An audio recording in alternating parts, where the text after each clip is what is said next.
All right, welcome to the weekend. This week got very real very fast. I was arrested.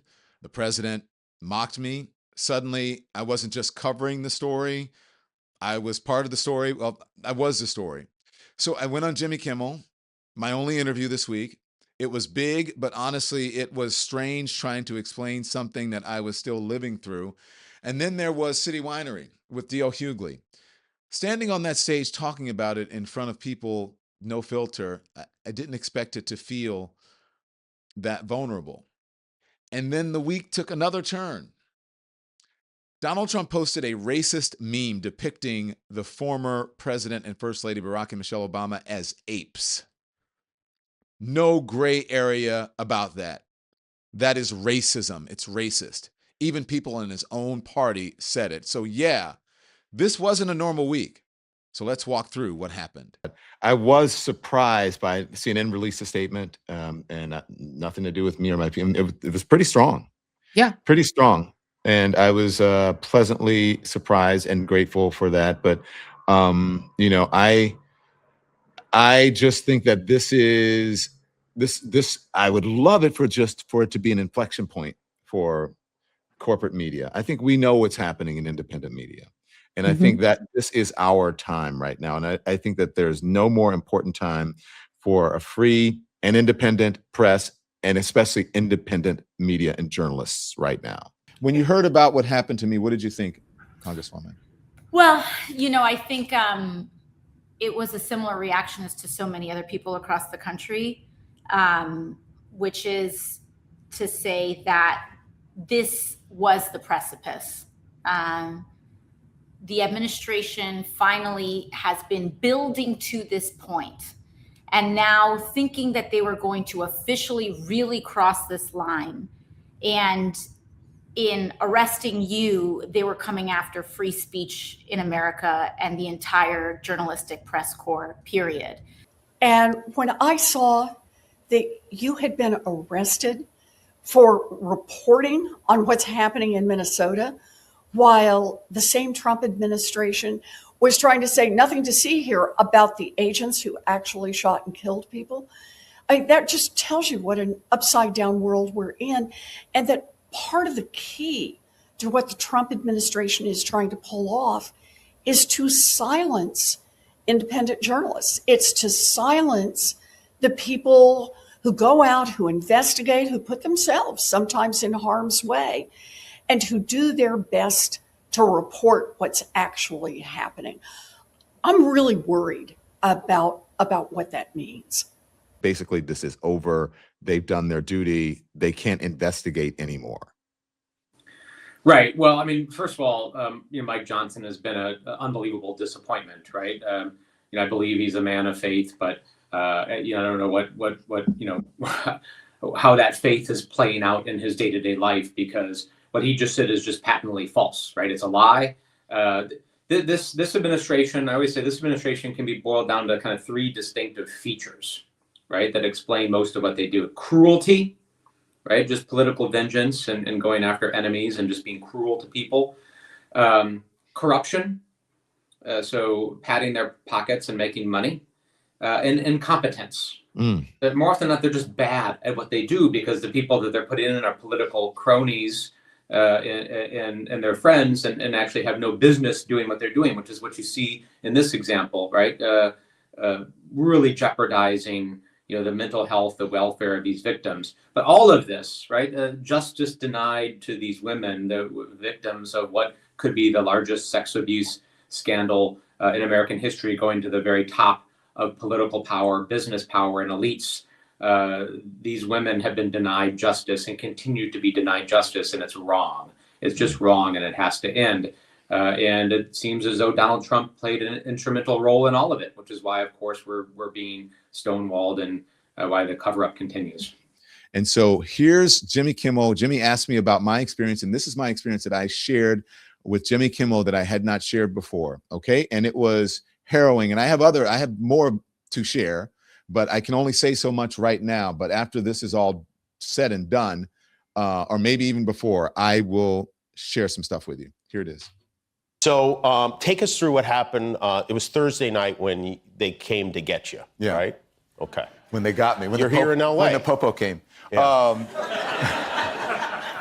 You got to laugh at something, right? But look, it's very serious. I had gone to, I was here to cover the Grammys. I was going to do the red carpet. And I had gone to the Black Music Collective event that night, where the importance of Black music and artists and whatever. And the reason I cover it is because of the First Amendment, the freedom of expression, and the art of music is part of that. And then I'd gone to the Spotify party, and it's all young people, and they're like, Mr. Lemon, oh my God, I love watching you on TikTok. And I'm like, wow, that's different than my grandma loves watching you on CNN, so it's a whole new audience. And I got back to the hotel. I walked in I had my swag bag from the thing, and I was walking up to the room, and I pressed the elevator button, and all of a sudden I feel myself being jostled, and people trying to grab me and put me in handcuffs, and I said, what are you doing here? And they said, we came to arrest you. And I said, who are you? And then finally they identified themselves, and I said, if you are who you are, then where's the warrant? And they didn't have a warrant, so they had to wait for someone from outside, an FBI guy, to come in to show me a warrant on a cell phone. And by that time, I was like trying to, figure out what was going on and get my bearings, and they dropped all my stuff. My glasses had fallen on the floor. I'm like, I can't read that. So they had to pick my glasses up, and I read it, and still, what does that mean? So, and then there was a bunch of guys, and they took me outside. FBI guys were out there. I mean, it had to be maybe a dozen people, which is a waste, Jimmy, of resources, because I had told them weeks before, and maybe once or twice, that we would, I think my attorney tried to contact them once, maybe twice, that I could just go in, and it would have to be the folks who were just working there that day, and they wouldn't have to have all these people following me around. It's more than just a waste of resources. So they grab you and they take you where? Well, you're right about more than just a waste of resources. They want that. They want to embarrass you. They want to intimidate you. They want to instill fear, and so that's why they did it that way. They took me down to a holding place in at the federal courthouse. And they give you mugshots, strip search, all of that stuff? No strip search, but mugshot, fingerprints, the whole 9 yards, twice. Do they put you in a cell? I was in a holding room. You're in a holding room? Yes. And how long are you in that holding room? From about midnight, 12:30 to 1 or so the next day. Who did you make your one phone call to? Here's the interesting thing, I didn't have a one phone call. I never had a one phone call. Wait a minute, I watch a lot of TV. I know. That's right. I asked them, do I get my one phone call, Jimmy? They said, no, you don't. You get to talk to your attorney whenever the court says that you can. And so that wasn't until the next day. But I tell you how I got it out. I had my Apple Watch on in my phone. And I called my husband. I said, hey, Siri, call Tim. And he was asleep. Went to his voicemail. And then I said, hey, Siri, call Abby Lowell, who's my attorney, and went to his voicemail. He was traveling back from someplace. And finally, I got into the front of an FBI agent's truck, and they had the handcuffs on me, and my bracelet, I had on a bracelet that my husband bought me for our wedding, which was this diamond bracelet, and it kept getting caught, and it was kind of hurting, and they said they'd take it off, and I said, do you mind taking that up to my husband in room blah, blah, blah, blah, blah, and one of the FBI agents said, sure, and took it up, and that's how my husband found out. Otherwise, no one would have known where I was. Wow. All right, we're going to take a break. And then we went to a break, and Jimmy was very nice. Let me also tell you this at this part of the story, and I'll tell you a little bit later. But the ICE guys and the career professionals who work for Homeland Security and for the federal government, not the same. Those goons that are out there beating people up and violating due process rights, it's not the same as the folks who have been doing it for a while. The federal agents could not have been kinder. And they were just professional guys who were doing their job. And so I appreciate them for that. Now, the people who arrested me, not so much. They were Homeland Security as well. But yeah, it was a lot. It was a lot. Now, there are people who are saying, oh my gosh, look, there are a lot of things out there that as you guys know, you cannot believe everything you read, everything you read in the newspaper, everything on television, everything someone says on the TV, everything that you read in an indictment. You cannot believe everything you read. So for all the folks who are like, ooh, so hoo-ha-ha, then, you need to hold your horses a little bit.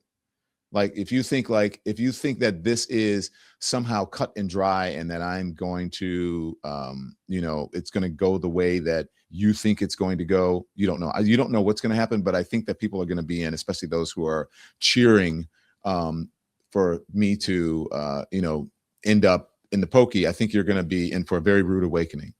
There is no way they have spent any time looking at the materials we produce, because I know the materials we produce them on Friday. By Saturday, they're already complaining about what we did. And by the way, apparently Massey and others wrote a letter to come and review unredacted materials. I didn't get that letter yet. They leaked it to the press before they actually sent it to me. But yeah, that's absolutely, totally fine. We have nothing to hide. We have nothing to hide. We never did. And our doors are open if they want to come and review any of the materials that we produced. You could just screenshot that man's face. You know what, guys? Actually, go back and screenshot Todd Blanche's face for a second, just so everybody can see that. That is the look of a man that has been busted in a lie. I want to tell you right now, he is simultaneously lying to the American people and shitting his pants because he knows that he is just lying. Tammy, I saw you make a comment in the chat. I'm so grateful for all of you guys. Tammy, you're right. These people are fucking disgusting and they work for us. And we all know that if somebody who worked for us lied to us, what would we do? Your ass is out the door. We would never keep you. We would never keep you working for us and lying to our faces like that. And that is exactly what this man is doing. This man is a former federal prosecutor, Deputy Attorney General Todd Blanche, but he was the personal lawyer for Donald Trump. You know what? I'm wrong. I used past tense was. He is the personal lawyer for Donald Trump. And he failed miserably when he represented Donald Trump in private practice before Trump made it back into the Oval Office. He lost all those damn cases for Donald Trump. And Donald Trump, though, he rewards loyalty by doing what? By making this man the deputy AG. But he has not gone through all of that. That is a fucking lie. And I invite Todd Blanche to come here and hang out with me and Don Lemon and tell us under oath that he fucking read every single thing. Because didn't they tell all of us as the American people? Didn't Pamela Joe say, I've got the Epstein files on my desk? I got them on my desk. You remember her saying that to us last year? Remember Kash Patel saying, I've looked through all of that? I call bullshit. Well, let me just say that I didn't, in that moment, me as a person, especially if someone had been going through what I went through, I would not talk about someone how I feel about them personally, right? Whether I got along with them or not. It's besides the point, and it actually exposes you and shows you why you may have an issue with that person, because that issue may be in you for you to even think that was relevant in the moment. So I just think it sort of exposed her, and I was like, lady, you have no idea. And by the way, I don't work for CNN anymore. I don't work for a corporation. So anybody, before you have any response or any statement about me, just know that I can say whatever the fuck I want, and I'm going to read you. Right? And the library is open. We're just going to check his documentation. Where are you going? To the federal building. But if he checks out, we'll give him, okay? But that's not what happened. We're getting reports from all over the state, actually, that people are being told that they're just going to have their paperwork checked, then brought to the federal detention center, and their friends and family find out the next morning they've been sent to Texas, despite having what folks are telling us is the correct paperwork. This is what Sean Sherman, the internationally renowned indigenous chef here from the Twin Cities, say happened in this case. So I got a call that ICE was here at the building and that they took one of our employees.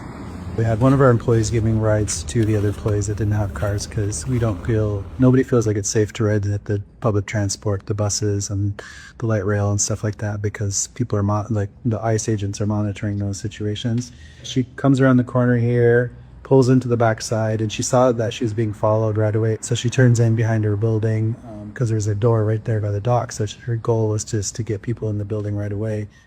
But she said as soon as she parked and put it into park, that they had already grabbed him out of the driver's seat. And she said she got out of the car and they all had guns drawn, so she had to get back in the car. And they told her that they were looking for somebody that matched his description, but with no other details. We're gonna if he's fine, we'll return him back, okay? We're just gonna check his documentation. Where are you going? To the federal building. But you can't believe that because he ended up in Texas by morning. So this is a lie. So I wanted to put that out there because we know all of this is a lie, and we know that they're not someone who fits the description. Where are the warrants? Where are the judicial warrants? There are none. The people in Minnesota, they feel like they're occupied. There are thousands of agents there. They outnumber the police agencies there, the local police agencies. And this is what they're trying to do, is that they're saying, and mind you, these Know Your Rights seminars are for everybody. Because if you are a human being in the United States of America, point blank, period, you are covered by constitutional protections. There is a reason why the founders of our nation called it the land of the free, not free people. We are the land of the free. Because you step foot on American soil, you have the right to free speech, you have the right to freedom of assembly, you have your protection from warrantless search, you have all of your constitutional protections. And we were letting people know that. And for that, they wanted to send us to the Department of Justice. So, you know, there's a pattern here. And after he submitted that, we called him on the bluff. And that's what you got to do. You got to call them on the bluff. And what did they do? They knew they didn't have anything to stand on, and so they backed down. And that's exactly what they're trying to do in your case as well. Donald Trump also says at this prayer breakfast, where everyone is supposed to be in this, and you're supposed to be speaking from the highest, our highest nature of empathy and forgiveness and turning the other cheek and love thy neighbor. Instead, he is saying that Democrats, if you have faith, saying if you have to, you know, if you believe the way that he believes, or the people he believes votes for him, then you wouldn't vote for a Democrat if you have faith. Here it is.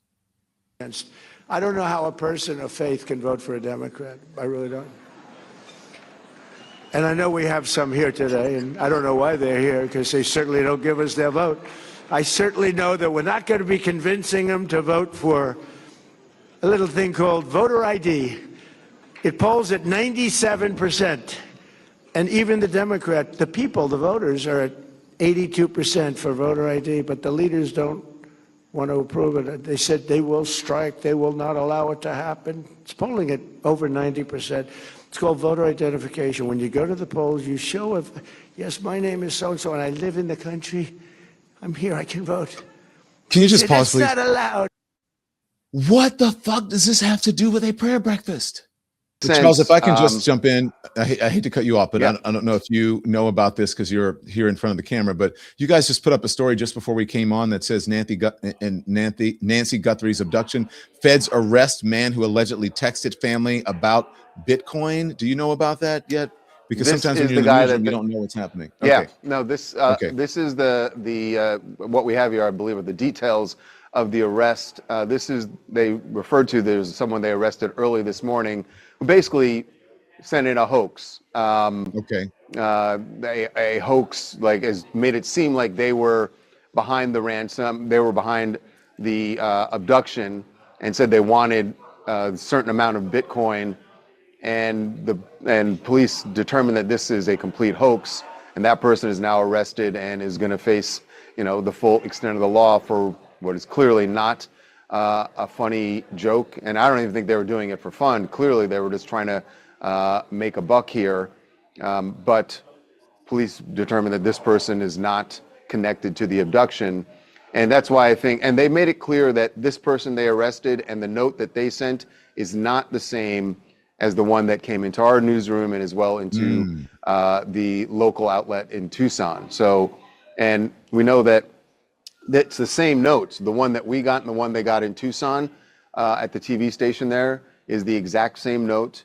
And it referenced, as the police revealed today, the deadline today at 5 and then another deadline on Monday. Scott and his team put together this really smart, simple one-page website of what we as citizens who are feeling powerless in this situation can do. It's resistandUnsubscribe.com. Don knows about it. And it's where can you unsubscribe? He's not asking you to pull the plug on everything forever. It's do it where you can. And yeah, Trump cares about the markets. And, you know, as I said, Katie, earlier, wealth, power, and glory. And if you start fucking with their money, then you've got, you know, their nuts in a vice. This is a vile human being. Let me tell you why.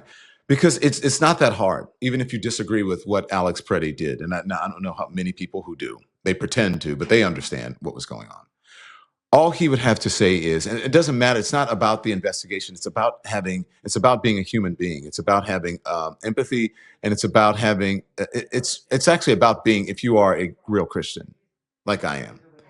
What you would say is that I am sorry. No one should die that way. I am sorry for his family that he is no longer here. And that's what I will say in this moment. I will let the investigation play out, but I don't want anyone to have to die in the middle of a cold street, regardless of the circumstances. Now, we'll see what the circumstances are once the investigation plays out. But of course, I'm a human being. My heart goes out to his family. Boom. Easy. Easy. Why can't you do that, JD Vance? Do you think that you have to kiss Donald Trump's ring and his butt that much that you have to forego your humanity in order to suck up to the president, in order to suck up to the base of the MAGA party? Do you have to debase yourself that much? It's inhumane. It's really just vile and disgusting. And he talks about Christianity so much. Christians don't behave that way. Not real Christians. Unbelievable. That's what he said. As it was said in the report by Christian Welker, is that, okay, just because you're in there doesn't mean you're guilty, but there's Donald Trump's in there a lot. Like a lot. 53,000 files, 5,300 files, 5,300 files have the president's name in them. Why hasn't he been brought in and questioned? Right. You claim that you've investigated the tip, but what about the person who's been accused? Go on. Yeah. I mean, and also just the fact that, okay, Ghislaine Maxwell said that there were 25 men in her habeas petition that signed settlements with one victim alone. Okay. What about those men? What about them? I mean, what are they doing? It's just, it's also a sign too that they just don't believe women. They just don't want to believe them. They don't care. I mean, I think everyone should be concerned that crimes against women, we know crimes against minorities, they don't have a precedent for, they don't have, they're just not important to these people in the FBI. They're just not prioritized. And it's really disturbing. So yes, how can you say you've actually closed the loop on a tip if you haven't called in the person who's been accused, haven't even called their lawyer? What? Seriously? Exactly. Why you can't bring them in, bring them in and talk to them and ask them.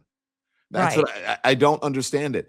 I think, Tara, we're going to look back in a couple of years, and new information is going to come out, and we will be hoodwinked. The American people will. There's going to be a tranche of information that is going to not, implicate people, but that's going to find a lot of people had a lot more to do with the trafficking of people, or actually committing horrible sexual acts with young people. I think that's going to come out, and I think it's going to be, as you said, some of the wealthiest people in the world and some of the most influential people. And all we're left now is to our own devices, because they're not being transparent with us. So we don't know exactly who that might be. That could be anyone from the president of the United States on down to, as you see, Prince Andrew and others that they're just not being, in my opinion, transparent about. And they're hiding something. I said, I'd like to talk about ICE, if that's okay. Okay, let's talk about ICE. And before we talk about ICE, I just want to show you, because they've been saying, okay, Tom Homan is in, the voice of reason, and oh my gosh, everything's going to be great.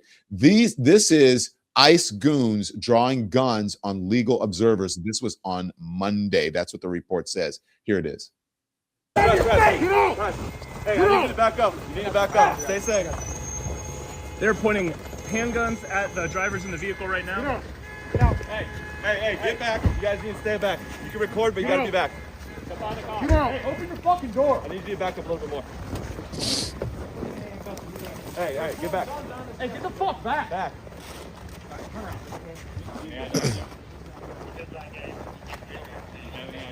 Hey, no, don't get on the road. Stay back over here. Okay. You guys can take pictures, you just need to stay back.